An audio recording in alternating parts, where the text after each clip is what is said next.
renasça, né? Eu não acredito em letargia divina, mas por mais atrasado que pareça aos olhos humanos, ele sempre chega e chega com abundância. Diante disso, eu quero que os irmãos reflitam comigo. Eu vou estar fazendo algumas considerações, algumas leituras também. E o meu texto base se encontra lá em João capítulo 15. Eu estarei lendo alguns versículos com os irmãos. João capítulo 15, um texto muito conhecido, um texto bastante trabalhado, mas acredito também que a palavra de Deus é viva e eficaz, ela sempre se renova e sempre traz um recado novo na mesma passagem. E a gente vai estar falando sobre esse texto. Eu preparei algumas coisas. Lá eu tenho aprendido algumas coisas. Tem um pastor paulista e também escritor, Ed René Kivitz, não sei se os irmãos já ouviram falar. Ele vai falar sobre algo que é humano e algo que é cristão, no sentido de que ele diz assim: ser cristão é ser mais humano a cada dia. E é tratando dessa humanidade que nós vamos falar hoje à noite de amor, porque amar é humano. E esse texto vem falar sobre isso. Os irmãos, por favor, se coloquem de pé, em reverência à palavra do Senhor. Isso, irmão Sandro, eu levei lá para Itaberaba. No primeiro dia eu fiquei até com vergonha, viu? Confessar aqui para vocês. Logo quando eu cheguei na igreja, os irmãos não tinham o costume de ficar em pé. Uma igreja com 700 membros. E aí o pastor Aziel, falou assim: vamos ler as Escrituras. Eu aqui, discipulado aqui pelos irmãos, toda vez que pegava a Bíblia, levantava de prontidão. Vamos pegar a Bíblia e ler as Escrituras. Eu aqui levantei, sentando sempre na frente, olhei para toda a igreja, 700 pessoas sentadas e eu em pé. A segunda vez a mesma coisa, a terceira vez a mesma coisa. Graças a Deus perceberam e foram piedosos de mim e hoje começam a levantar. Então já melhorou. Mas vamos lá. Eu vou ler apenas um texto, um pedacinho com os irmãos, e depois os irmãos poderão estar sentando. O versículo 12 e 17 estarei lendo com os irmãos. O meu mandamento é este: que vos ameis uns aos outros, assim como eu vos amei.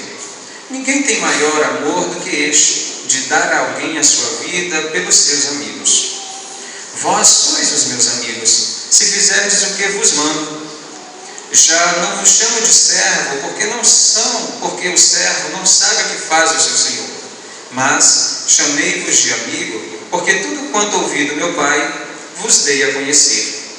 Vós não me escolhestes a mim, mas eu vos escolhi a vós e vos designei para que vardes e deis frutos, e o vosso fruto permaneça, a fim de que tudo quanto pedirdes ao Pai em meu nome, eu vos-lo conceda.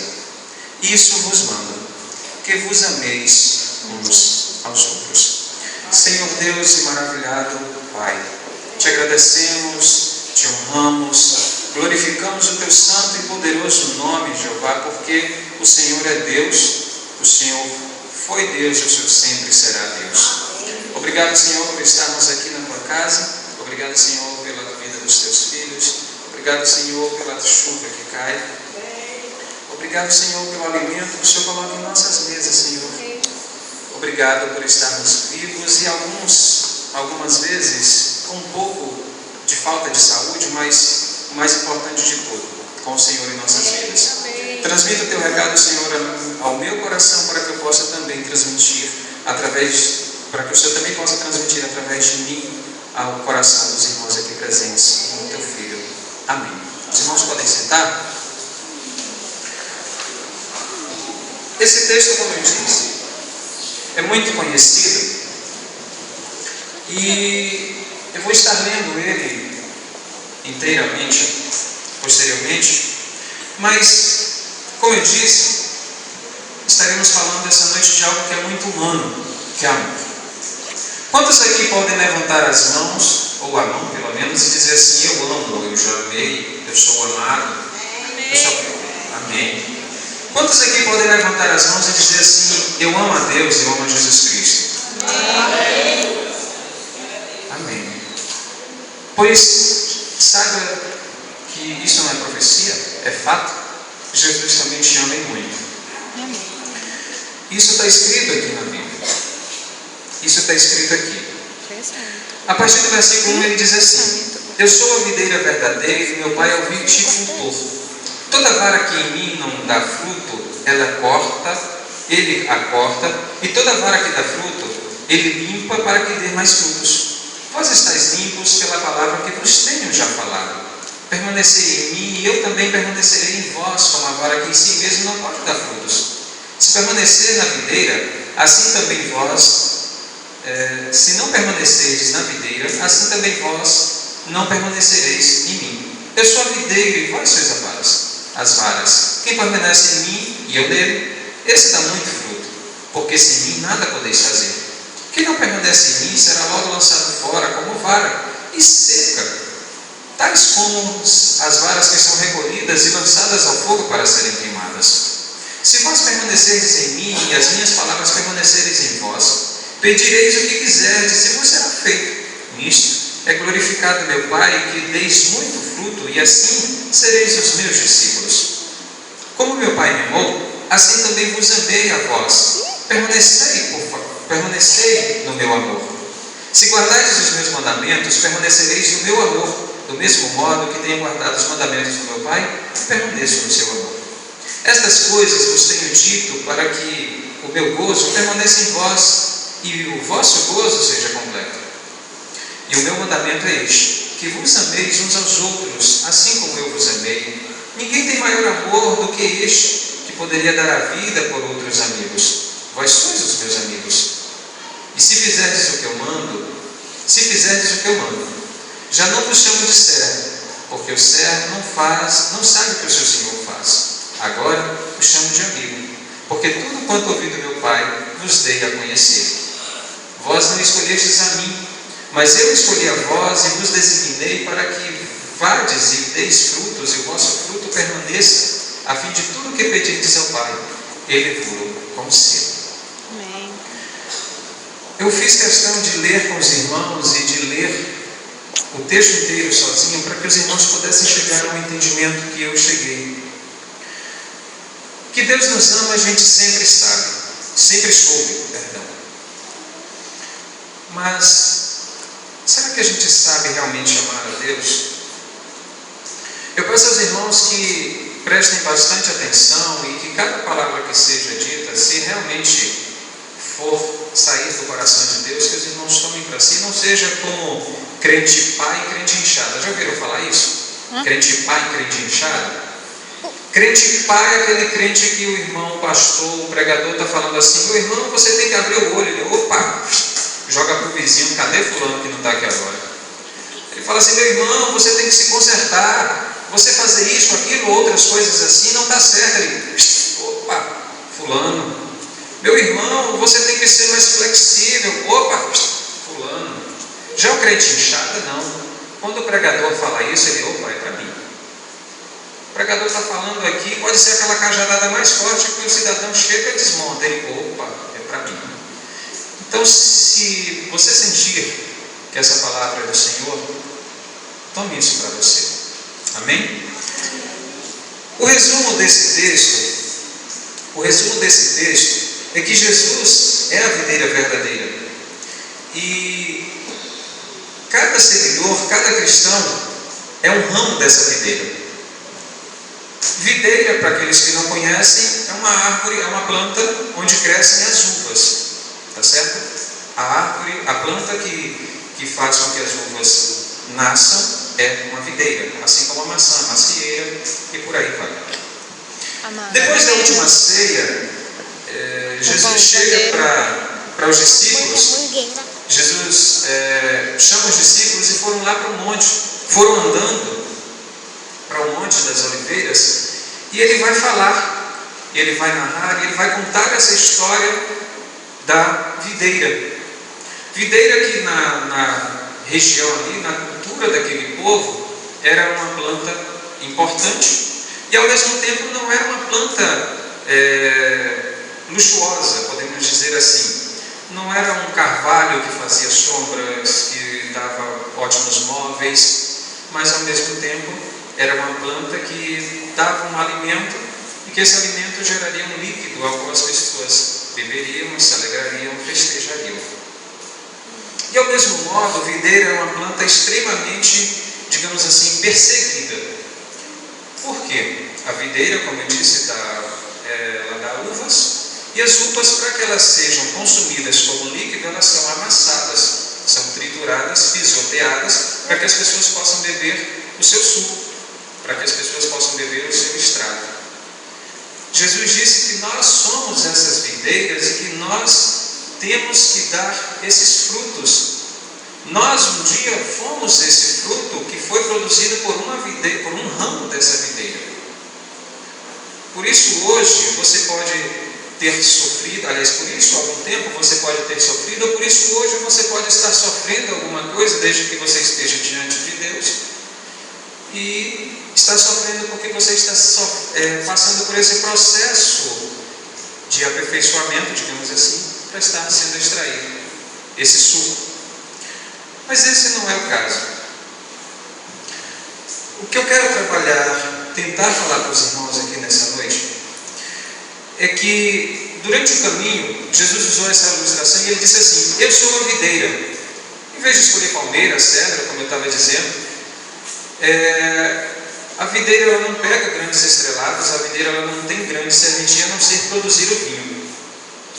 Mas ele escolheu essa planta humilde, para que as pessoas pudessem perceber a humildade também de Jesus. Assim como na Bíblia ele diz que por ele mesmo ele não poderia nada, nós por nós mesmos não poderíamos nada. Lá em João 5,30 vai dizer assim: eu não posso de mim mesmo fazer alguma coisa senão meu Pai. E aí a gente volta para João 15, ele diz: mas eu sou a videira verdadeira e quem estiver em mim dará bons frutos. Hoje a gente vê nas nossas igrejas uma revolução muito grande. Hoje a gente percebe o crescimento evangélico, a expansão do crescimento evangélico assim, em proporções, eu posso dizer, alarmantes. Em compensação a 20 anos. Por exemplo, na década de 90, o percentual de evangélicos no Brasil era de 6,6%. Na década no ano 2000, o percentual cresceu um pouco mais. Segundo o último censo do IBGE, segundo a última pesquisa do IBGE feita em junho deste ano, o crescimento de cristãos evangélicos no ano de 2013, do ano de 2004 ao ano de 2013, deu-se por mais de 64,7% de crescimento. Isso representa um total de evangélicos no país, quase 25% de sua totalidade. Ainda não somos a maior massa, mas somos já 25% desta nação. Dentre tantas outras religiões, nós estamos chegando bem próximo. Mas esses 64% de evangélicos nos últimos 10 anos pode não significar uma coisa tão positiva. O irmão Saulo, não. A gente sabe que quando um fruto não é bom, o fruto tem que ser jogado fora para não estragar os demais. Assim como a palavra de Deus diz, aqui nesse texto, se a videira, que é Jesus, tiver ramos ruins, esses ramos terão que ser cortados e lançadas fora como varas secas e jogadas ao fogo para ser queimadas e de algum modo serem utilizadas. Esse é o propósito de ramos, de varas que não servem para dar frutos. A gente tem percebido nesse crescimento que muitas pessoas têm entrado e têm saído das igrejas, têm sido zeladores, vem, entra, senta, limpa o banco e volta para casa, mas vazios. Não tem levado o conteúdo que seu irmão Sandro me permite, como liderança aqui, ele está aqui à frente pregando todos os domingos, o irmão Antônio, o irmão Vanderly, a irmã Miralice, as pessoas que aqui à frente vêm, que trazem as palavras, os ministros, todas essas pessoas que estão encabeçando a direção desta igreja e de outras e outras igrejas, e tantas vidas que entram, saem, que vão e voltam, como se fossem aqueles brinquedos de vai e vem, que só faz ir e voltar, mas não leva nada a lugar algum. Jesus diz aqui na sua palavra que Ele nos amou. Jesus diz aqui na sua palavra que Ele nos chama para sermos amigos. Você sabe qual é o conceito de amigo? Você pode olhar para o seu lado aí e ter a certeza de quem está do seu lado é seu amigo, é sua amiga. Você pode fazer uma retrospectiva na sua vida e analisar quantos amigos você tem ou quem são os seus amigos, amigo de verdade. Você consegue fazer esse cálculo? Você consegue fazer essa conta? Jesus está dizendo para a gente nessa passagem aqui, nessa passagem de João, o que ele está passando para a gente é que ele quer ser nosso amigo. A pergunta que eu faço é: será que nós muitas vezes queremos realmente ser amigos de Deus? Será que nós estamos dispostos a nos doar, a nos dedicar, a nos curvar diante das coisas que um amigo pede? Eu tenho um amigo e eu estou precisando urgentemente fazer uma viagem para Salvador, por exemplo. E desculpa, não era para você que meu carro está com problema. Uma coisa comum de acontecer. Meu carro está com problema e eu preciso ir para Salvador. Eu tenho que urgentemente ir para Salvador. Eu tenho um voo marcado para 6 horas após ali. Eu preciso ir para Salvador. O ônibus demoraria muito. Eu não vou chegar para qualquer um e dizer assim: ô Crispinho, ô João, ô Tiago, ô Pedro, me empresta seu carro aí que eu vou ali em Salvador, daqui 3 semanas eu volto. Você pode? Eu não vou fazer isso com qualquer um.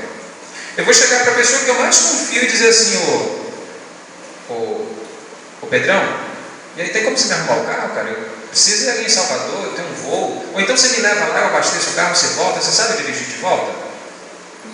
Eu vou procurar o meu amigo.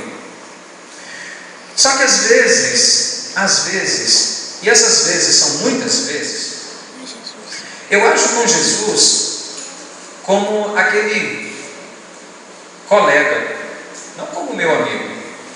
Porque amigo, eu creio que é aquela pessoa que você senta, que você chama para conversar, que você vai à casa, que você compartilha, que você confidencia, que você presenteia às vezes quando pode, quando não pode também às vezes faz um sacrifício porque a pessoa merece, que você alegra, que você entristece, que você aconselha, que você recebe aconselhamento.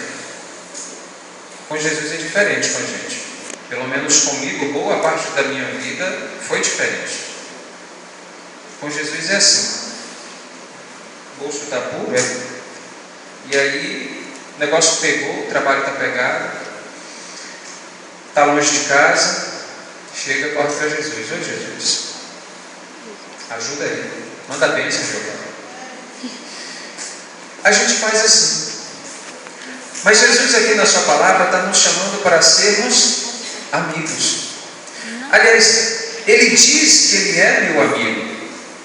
Ele diz que Ele é seu amigo. E Ele quer isso em retribuição. Jesus nos ama de tal maneira, está lá na palavra dele, que deu seu Filho, único Filho, para que morresse por mim, morresse por você, para que pudesse remir, para que pudesse lavar os nossos pecados, para que nós pudéssemos hoje testificar a graça de Deus nas nossas vidas. Um dia Ele veio ao mundo como homem, como Deus encarnado, se doou para que nós pudéssemos hoje sermos filhos e filhas, sermos chamados de nova criação. Em compensação a isso, o que eu faço? Muitas vezes eu ainda questiono a Deus, porque Deus, eu comentei isso aqui pela manhã, né, irmão Antônio? Por porque Deus não fala comigo, porque Deus não me ama, porque Deus não me escuta, porque eu estou passando por problemas, por lutas, por aflições, e Deus não está nem aí, nem está chegando, essa linguagem que a gente costuma usar, não está nem aí, nem está ligando para aquilo que eu estou passando, porque Deus não me ouve, porque Deus não fala comigo. Eu aprendi um negócio e eu passo para vocês. Toma cuidado quando Deus falar muito com você, que isso pode ser loucura. Tem irmãos que ouvem muito Deus falando. Ah, Deus falou comigo hoje de manhã, falou comigo de tarde, falou comigo de noite, falou comigo de madrugada. Deus falou comigo ontem, semana passada, hoje, amanhã vai falar de novo. Toda hora eu ligo para Deus e Ele fala comigo. É meio complicado. Eu conheço relatos bíblicos e que homens pediram várias vezes e poucas vezes Deus falou. Então não espere Deus ficar falando com você o tempo inteiro, não, João. Perdão, a linguagem do meu grupo de comunhão, meus irmãos. Não espere Deus ficar falando com você o tempo inteiro. Vai falar com Ele, continue. A revelação de Deus, a maior revelação de Deus para as nossas vidas chama-se Bíblia. Aqui, tudo que Deus tem para me dizer, para dizer para o seu povo, está aqui. Não tem nenhuma interpretação errada aqui dentro. O que Deus tem para dizer, o que Deus tinha para dizer para a gente, dizer mesmo para a gente, está aqui. Não estou dizendo com isso que eu não acredite que Deus use pessoas para transmitir recados ao coração de pessoas. Que Deus fale com você através de sonhos, de revelações ou de outras formas. Deus usa um jumento. Deus usa um ímpio. Deus usa um animal qualquer para estar transmitindo a nós aquilo que a gente às vezes fica até cego. Mas eu quero te dizer uma coisa e com toda certeza. Não é porque Deus não fala com você do jeito que você quer, não é porque Deus não age com você do jeito que você quer, que Ele não te ame, que Ele não esteja no controle, que Ele não esteja na direção, que Ele não esteja olhando para você nesse momento e te abençoando. Se a irmã Dolores me permite, hoje pela manhã ela contou uma bênção aqui, coisa maravilhosa. E por anos eu, que sou sobrinho, acompanhei isso, ela pedindo a Deus essa bênção. Ela pedindo a Deus essa bênção, pedindo a Deus essa bênção. E quantas vezes, talvez ela possa ter pensado assim, mas eu nunca vou receber, eu já estou chegando a uma idade, a maior idade, eu já estou chegando, eu já tenho filhos criados, eu já tenho filhos de maior, e eu nunca vou receber essa bênção. Para a honra e glória de Deus, ela está aí, conseguiu. E a gente às vezes age parecendo que Deus é indiferente com a gente, parecendo que Deus não ouve a gente, parecendo que Deus não quer saber meio da gente. Meus irmãos, se Ele não quiser saber de vocês, Ele não tinha vindo ao mundo e morrido por vocês. Eu estou dizendo isso porque é um questionamento muito antigo. Às vezes a gente para, vê as histórias e pensa nisso. Todos já ouviram falar sobre Adolf Hitler, que foi um grande perseguidor do meio cristão, dos judeus, que matou muita gente. E existe um escritor, se eu não me engano, eu já até citei isso aqui para algumas pessoas. Existe um escritor que ele foi até preso lá nessa perseguição, e ele narra uma história em um livro, um dos seus livros, um ótimo livro por sinal. Quem tiver, que gosta de ler, por favor, leia. Como diria um pastor amigo, ele diria assim, você não pode morrer antes de ler esse livro.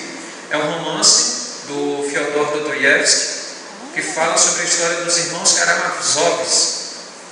É um clássico russo, um clássico alemão, que vai contar a história de dois irmãos que sofreram perseguição naquela época. Na época que era perseguido os judeus, que as pessoas eram jogadas às fornalhas, que pessoas inocentes eram mortas por proclamarem, conhecer e amar e seguir uma religião. Pessoas foram mortas naquela época. E um repórter chega para o Dostoiévski e pergunta assim, O que você me diz? Você faz um livro tão bonito, você faz uma história tão bacana, conta uma história tão legal, mas o que você me diz desse Deus de amor que você narrou tanto nessa história? Por que esse Deus de amor não proibiu, não evitou que tantas pessoas fossem jogadas naquelas fornalhas lá em Auschwitz, que era a cidade onde narrou toda essa história? Ele consegue ainda responder e dizer assim: quando as pessoas eram jogadas dentro dessa fornalha e quando as fumaças dessas fornalhas subiam, Deus estava subindo nessa fumaça. Deus estava sofrendo com essas pessoas.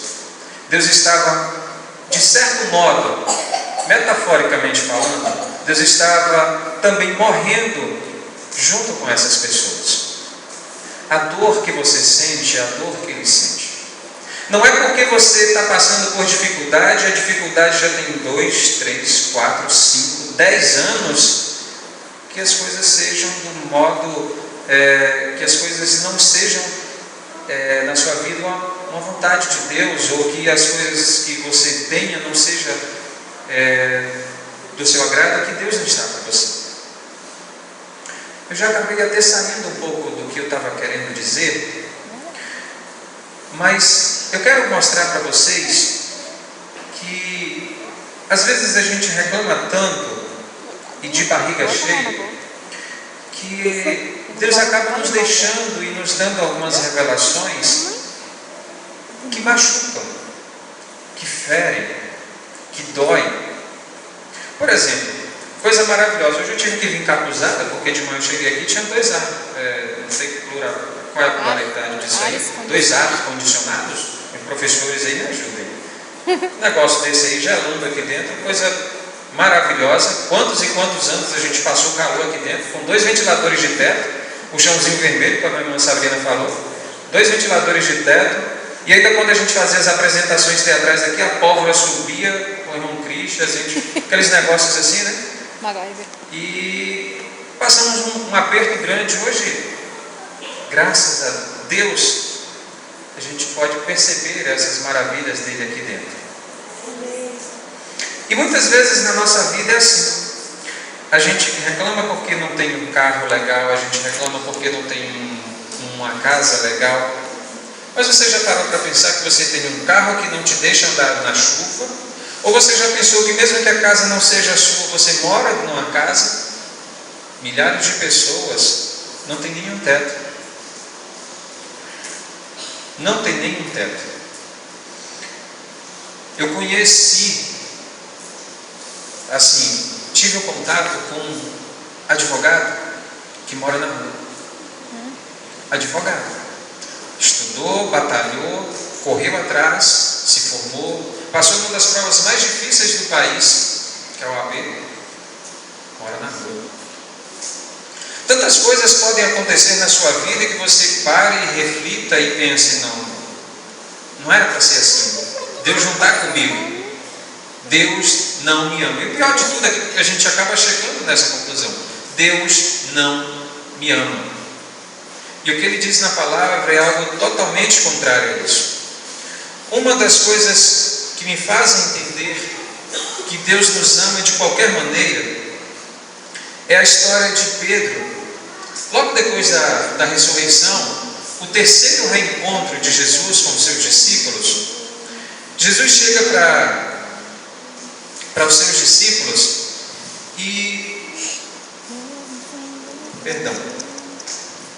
Jesus chega para os seus discípulos depois da ressurreição e vai ter com eles. Senta à mesa, começa a conversar. Texto de João, capítulo 21, versículo 15, diz assim: depois de terem comido, perguntou Jesus a Simão Pedro: Simão, filho de Jonas, ama-me mais do que estes que estão à nossa volta? Respondeu-lhe: sim, Senhor, tu sabes que te amo. Então Jesus disse: apacenta os meus cordeirinhos. Mas então Jesus tornou a perguntar: Simão, filho de Jonas, tu me ama? Ele disse: sim, Senhor, tu sabes que eu amo. Jesus repetiu: então apacenta as minhas ovelhas. Pela terceira vez, Jesus perguntava: Simão, filho de Jonas, tu me ama? Pedro entristeceu-se por ter lhe perguntado pela terceira vez: ama-me?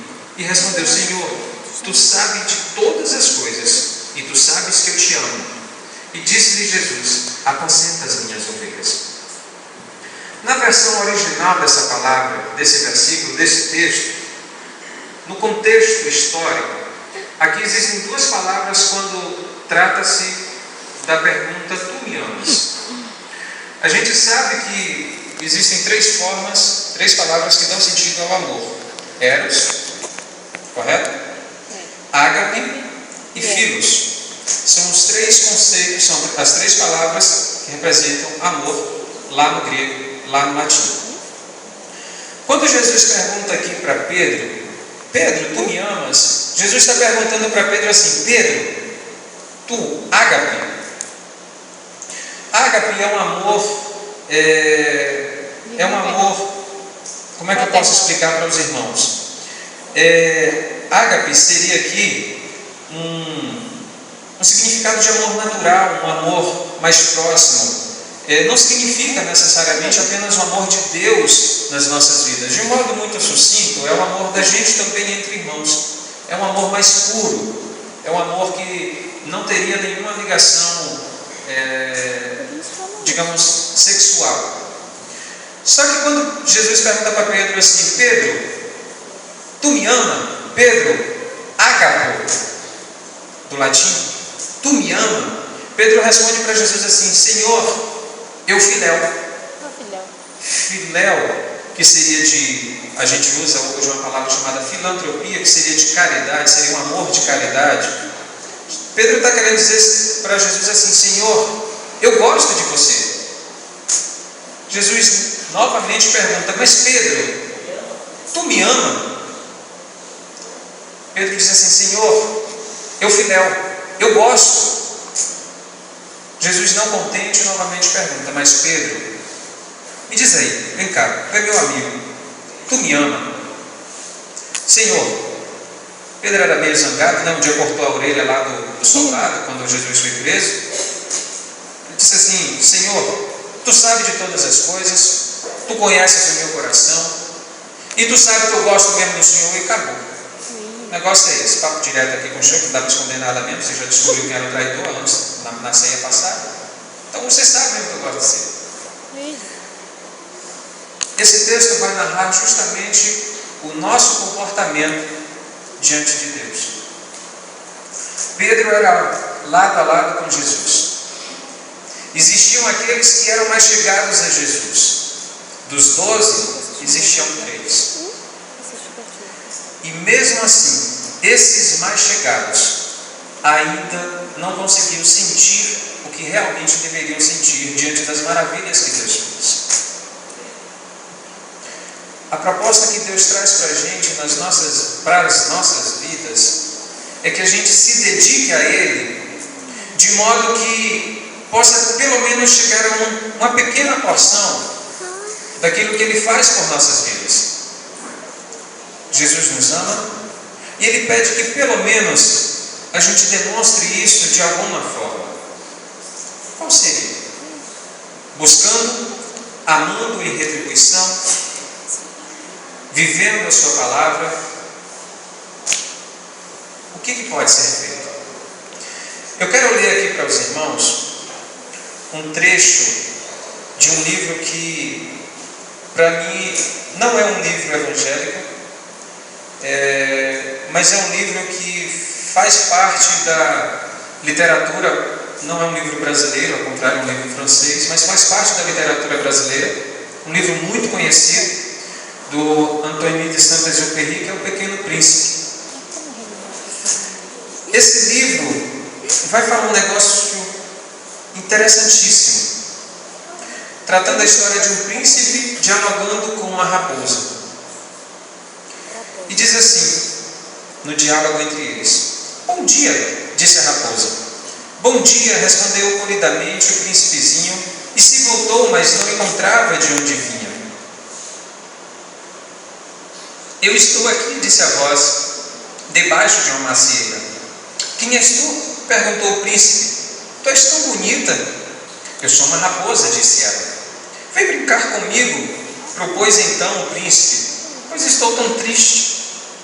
Eu não posso brincar contigo, disse a raposa. Não me cativaram ainda.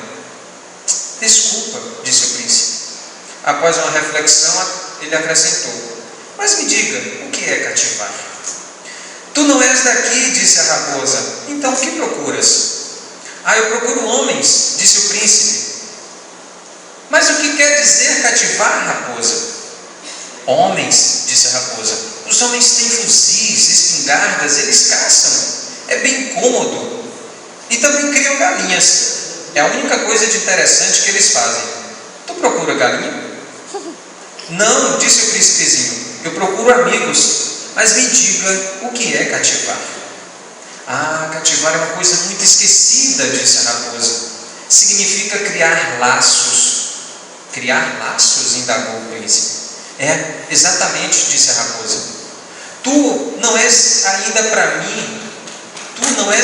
mim senão um garoto inteiramente igual a outros 100.000 garotos.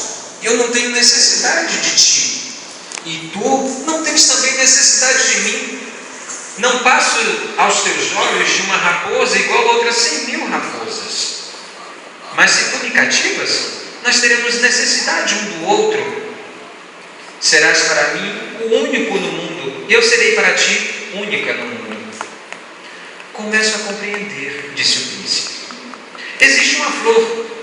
Eu creio que ela me cativou. É possível, disse a raposa. Vê-se tanta coisa nessa terra de viventes. Não. Não é na terra, disse o príncipe. A raposa intrigada perguntou, no outro planeta? Sim. E há caçadores nesse planeta? Não, disse o príncipe. Que bom! E tem galinhas? Também não, disse a raposa. Nada é perfeito. Mas a raposa, voltando à sua ideia, diz: minha vida é monótona. Eu caço galinhas e os homens me caçam depois que eu como as galinhas. Por isso, eu me aborreço um pouco. Mas se tu me cativas, minha vida será como cheia de sol. Conhecerei o barulho de passos, e esse barulho dos passos será diferente dos outros. Os outros passos, que são dos caçadores, me fazem entrar por baixo da terra de medo. O teu me chamará para fora da toca, como se fosse música nos meus ouvidos. E depois, olha, vê lá de longe os campos de trigo. Eu não como pão. Também trigo para mim é inútil, tem gosto ruim. Mas os campos de trigo não me lembram alguma coisa até então. É muito triste, porém, mas tu tens o cabelo de ouro, então será maravilhoso quando tiveres me cativado. O trigo que é dourado me fará lembrar de ti, e eu amarei o barulho do vento no trigo. A raposa calou-se, considerou por muito tempo o príncipe e disse: por favor, cativa-me. Bem que eu queria, disse o príncipezinho, mas eu não tenho tempo. Tenho muitos amigos a descobrir e muitas coisas a conhecer. Disse a raposa: a gente só conhece bem as coisas que a gente cativou. Os homens não têm tempo de conhecer coisa alguma. Compram tudo prontinho nas lojas, mas não existem lojas de amigos, então os homens não têm mais amigos. Mas se tu queres um amigo, cativa-me. O que preciso fazer para cativar-te? Disse o príncipezinho. E disse a raposa, depois de uma longa conversa, disse a raposa: eis o meu segredo, é muito simples. Só se vê o bem com o coração. O essencial é invisível aos olhos. O príncipezinho repetiu, a fim de lembrar: o essencial é invisível aos olhos. Foi o tempo que perdeste com esta rosa? Foi o tempo que perdestes comigo, raposa, que fez de mim raposa e fez de tua rosa tão importante. Os homens esqueceram desta verdade, disse a raposa, de perder tempo com as coisas que querem para elas. Mas tu não deves esquecer. Tu te tornas eternamente responsável por aquilo que cativas. Esse texto, como eu disse, não é evangélico. mas os irmãos podem perceber, não mudei em praticamente nada aqui as palavras, só algumas ligações. Fala de amor. Esse texto vai falar de nossas vidas. Para a gente finalizar, eu quero trazer apenas a leitura de um texto que é tão importante quanto todos os outros na palavra, na Bíblia, mas que vai falar também desse amor, vai falar também do que a gente acabou deixando de lado. Lá em Apocalipse capítulo 2, a carta que é escrita à igreja de Éfeso vai narrar algo que diz assim, versículo 4: Tenho, porém, contra ti que deixastes o primeiro amor. Lembra, pois, de onde caíste? Arrepende-te. Pratica as primeiras obras. Senão, brevemente virei e te removerei do seu lugar, e o teu candeeiro não te arrependeres, se não se arrependeres. Tens, porém, isto, que não aborreces as obras dos nicolaítas, as quais também aborreço. Quem tem ouvidos, ouça o que o Espírito diz à igreja. Ao que vencer, dar-lhe-ei de comer da árvore da vida que está no meio do paraíso. Tenho, porém, contra ti que deixaste o primeiro amor. Essa é a reflexão que consegui trazer para os irmãos. O irmão Antônio, pela manhã, me colocou um pouco de susto, me deixou um pouco assustado quando o coração batendo, quando ele disse assim: é você que acabou. Não me deu nem sombra de escolha, né? E parou de bater, Amém. foi? Mas como é que a gente tem vivido para com Deus? Será que a gente tem sido realmente grato às maravilhas que Deus tem feito nas nossas vidas? Meus dedos do pé. Eu tenho percebido que a seca tem assolado grande parte do nosso Nordeste. E aqui na cidade eu já consegui ouvir que está chovendo demais, já devia ter parado. Misericórdia. Quantas e quantas vezes a gente reclama de coisas que Deus manda para a gente? Será que aquela casa, aquele carro, aquele namorado, aquele marido, aquela bênção que você pensa ser uma bênção, não estaria te afastando de Deus? Será que as coisas de bom que Deus concede para você não estão se tornando ruins? Muitas vezes, irmãos, a nossa ingratidão nos deixa cega. As coisas de Deus para a nossa vida são tão grandes, que a gente acaba perdendo o jeito de andar. Saulo, quando era um perseguidor, ele se deparou com uma luz tão intensa que acabou ficando cego. Às vezes Deus nos mostra coisas e a gente não está preparado. Às vezes Deus nos dá coisas e a gente não está preparado. Às vezes o amor de Deus é tão grande para as nossas vidas que a gente se incomoda e a gente tenta se afastar de Deus. Não que a gente corra, mas a gente evita porque o amor de Deus constrange. O amor de Deus nos envergonha, que a gente percebe, Deus, como eu sou ingrato. O Deus que criou o universo, o Deus que salvou você, o Deus que salvou a mim, o Deus que salvou seus pais, o Deus que fez tudo que tem na tua vida.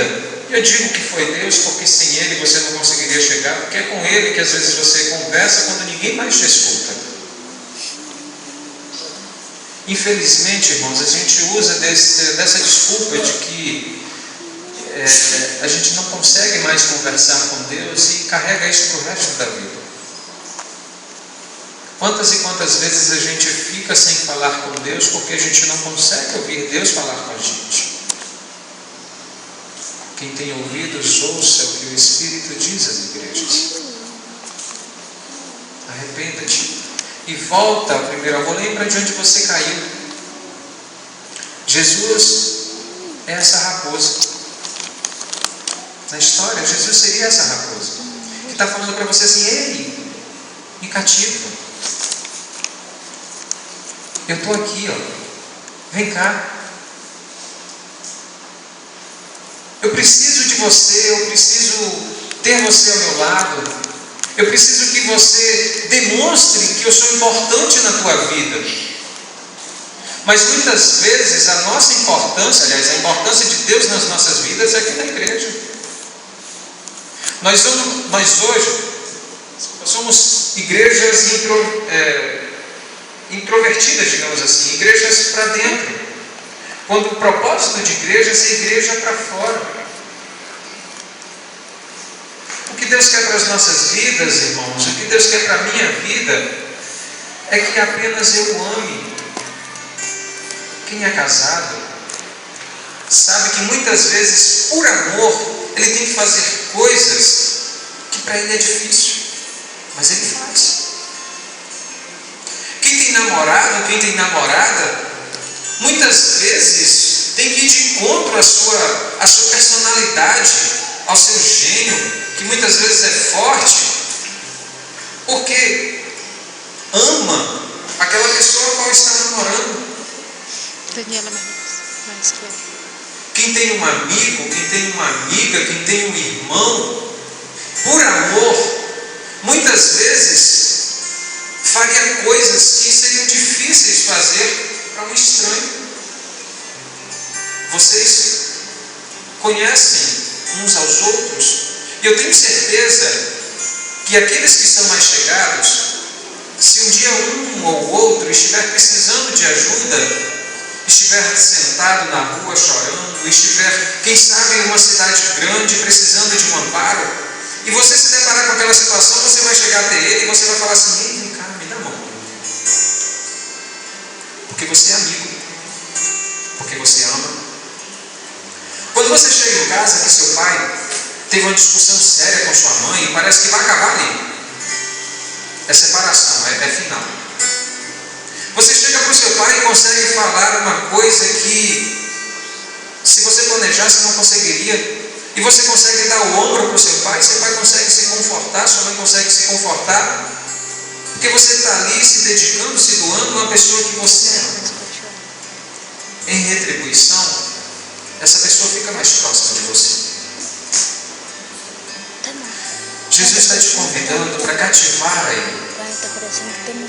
E para também ser cativo dele. Não é cativo de ser preso, não. Cativar de prender-se, de ficar próximo, de ser importante. Jesus realmente é importante na sua vida? Jesus realmente é importante na minha vida? Será que o que eu tenho feito tem agradado a Ele? Será que eu não tenho sido um crente, como eu sempre aprendi aqui, com o pastor Jesse Carlos, com o pastor Valmir, com todos os outros pastores que passaram por aqui? Será que eu não tenho sido crente de igreja? Será que eu tenho sido crente no meu trabalho, crente na minha aula, crente na minha casa? Será que eu tenho sido realmente o que Jesus pede de mim para ser com Ele? Ser cristão não é coisa extraordinária, não. Hoje, por isso eu disse os relatos do censo do IBGE. Hoje ser cristão virou meio que uma moda, porque vir para a igreja, aparentemente, depois da teologia da prosperidade, é a coisa maravilhosa do mundo. Eu venho para a igreja e fico rico. Eu venho para a igreja e eu ganho casa. Eu venho para a igreja e eu ganho carro, acerto na Mega Sena. A gente tem vindo para a igreja pelas coisas que Deus tem para me dar, ou a gente tem vindo para a igreja pelas coisas que Deus já me deu? Porque o maior prêmio, a maior bênção que Ele poderia te dar, era a vida dele. Não existe nada maior. Eu tenho certeza que nessa noite, se eu perguntar para você assim, eu te dou 200 milhões para tu viver aqui 10 anos, você quer? Agora com 10 anos você vai morrer. Independente de gastar dinheiro todo ou não, você vai morrer. Eu estou aqui a casa mais bonita da região, do país, mas você só vai ter um ano de vida para curtir ela. Quantos aceitariam? Sua vida é mais importante do que todas as outras coisas. E foi o que Jesus fez. Ele entregou a vida por você. Ele amou você de tal maneira, o nosso Deus Trino, de forma tão grandiosa, que Ele se entregou a você. Eu espero que a gente possa estar pronto para se entregar a Ele, de coração, de corpo e de alma, para que a gente possa conseguir dizer assim: Jesus, não só da boca para fora, mas principalmente sem dizer, a gente sentir assim maravilhado quando estiver a presença dele, dizer assim: Jesus, eu te amo. Depois disso, tudo que foi dito aqui, se eu perguntar a você, não precisa responder dessa vez, não precisa levantar a mão, responda no seu coração, na sua mente: quantos aqui realmente amam a Deus? Eu me faço essa pergunta todos os dias, irmãos, quando eu me olho no espelho e falo assim: cara, eu sou ingrato, eu sou uma pessoa, de certo modo, infeliz de ter tanta coisa e não ser grato a Deus. Tantas coisas Deus me dá sem eu mesmo pedir, é o que está lá na passagem dele em Jeremias. Antes mesmo da gente pensar, de pedir, Ele já está nos dando, porque Ele conhece o nosso interior, Ele conhece o nosso coração. Mas Ele só pede que você ame, e Ele pede para que você volte para trás. Curva as suas cabeças. Vamos falar com Deus.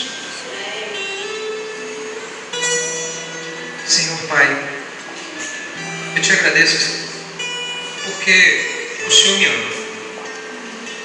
Como muitas músicas cantam, como muitas pessoas pregam, como a Tua palavra revelada a nós há muitos anos diz: o Senhor me ama. Eu sei, Deus, que eu não sou merecedor desse amor, Pai. E te peço perdão porque o Teu amor na minha vida me deixa tão desconcertado que eu não sei nem o que falar, não sei nem como andar, não sei nem como agir.